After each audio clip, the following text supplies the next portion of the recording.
Hello বন্ধুরা, তোমরা সবাই কেমন আছো? আশা করছি ভালো আছো, আর আমিও খুব ভালো আছি। তো এই দেখো আমি রেডি হয়ে গেছি। আর আজকে আমার এই লুকটা তোমাদের কেমন লাগছে অবশ্যই জানিও। এই দেখো আমি তাড়াতাড়ি করে নামছি, কারণ আমার বর বাইরে দাঁড়িয়ে আছে ঘুরতে যাব বলে অনেকক্ষণ ধরে।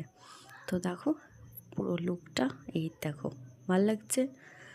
এবার চলো আমরা কোথায় যাই। দেখো কত চিপসের দোকান, আর আমার বরকে দেখো গল্প করছি, কিন্তু একটাও কিনে দেয়নি। কার কার চিপস খেতে ভালো লাগে অবশ্যই জানিও তো। এবার আমরা দোকান থেকে বেরিয়ে পড়েছি। এরপরে কোথায় যাব তোমরা দেখতে থাকো। এই দেখো কোথায় এসছি, দেখো কত মাছের বাজার বসেছে রাত্রিবেলা। আর আমার বরকে দেখো হেঁটেই চলেছে হেঁটেই চলেছে, একটুকুও ঘুরে তাকায় না পেছন দিকে। আর আমি ভিডিও করতে ব্যস্ত।